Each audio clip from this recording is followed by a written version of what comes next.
Good morning, everybody. This morning I'm going to show everybody how to do some pancakes. So the first thing I'm going to do is take one cup of non-dairy milk, and I've left mine in my container here because to that we're going to add a tablespoon of apple cider vinegar. So this, when we add the apple cider vinegar, it's going to kind of make it taste almost like a buttermilk. So it'll curdle a little bit. We're gonna do that first so it can hang out for just a minute. And like I said, that'll curdle, but that's okay, that's what it's supposed to do. So we'll give that a little stir, and that can hang out there while we put everything else together. So I'm gonna take my bowl here that my pancakes are going into, and I'm gonna add a cup of white whole wheat flour. And next I'm gonna add a tablespoon of baking powder. So that's the 1 tablespoon of baking powder. Then we're gonna do a half of a teaspoon of salt.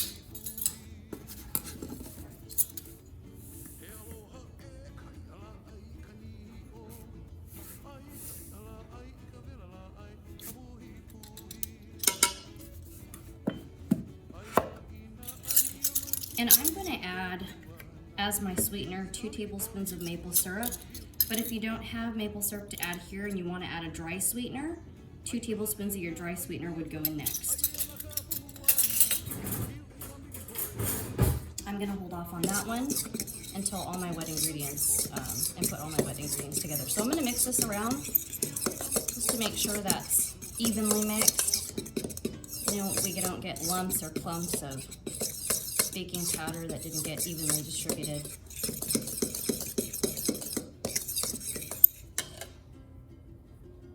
And since that's mixed, I'm going to go ahead and add in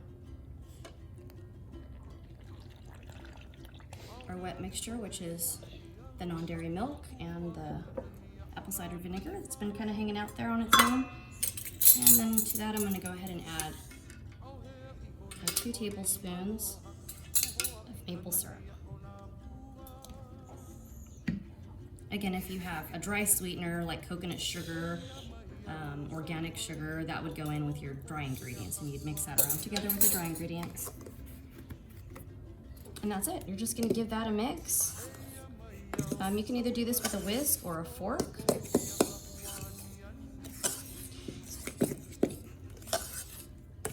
And pancakes are kind of a funny thing. Once you get these mixed together, you're gonna stop. So right at this point here, I don't see any more dry that's floating around. I've got it all. Oh, one more. And then we're gonna stop right at that point. You don't wanna overmix, it'll actually start to develop the gluten and it'll make it stretchy and chewy rather than nice and fluffy. So once that's fully incorporated, you wanna stop right there. And the other thing you wanna do as well is just let it hang out. So a really good time right now is just to let this hang out by the stove while you turn on the stove and let your pan heat up.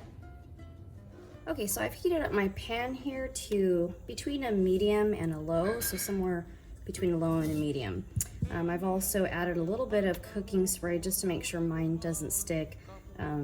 My pan's not the greatest, but if you have a non-stick, that would be just fine without it. And there's a couple of different ways you could do this after your pancake batter has been resting for a few minutes. You can either pour it straight from whatever container you've got, or you can use a ladle and just ladle it right on. I'll show you two different methods with that. Kind of thick. Mine's broken, so I apologize. It doesn't exactly come out round anymore. But the other way to do that, with the ladle.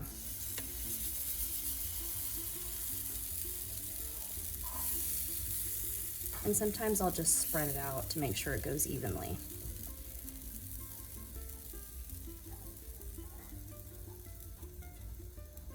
You'll just let those hang out for a couple of minutes.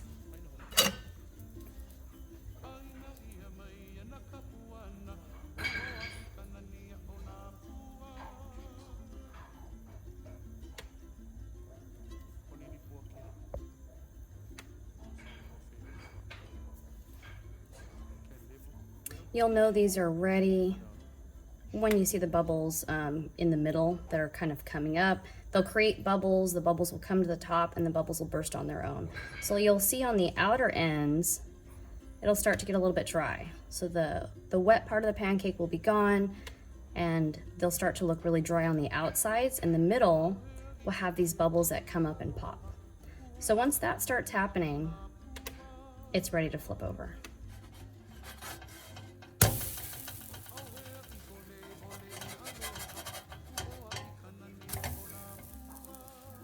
This one might need to be a little higher. And these pancakes will come out really fluffy, thick and fluffy.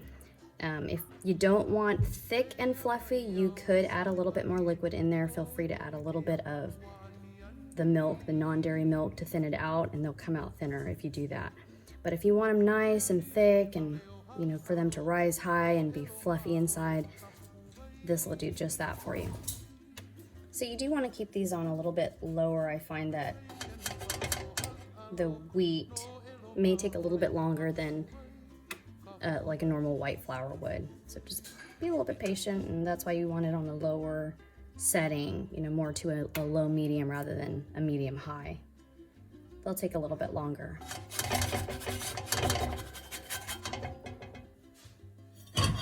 That's it.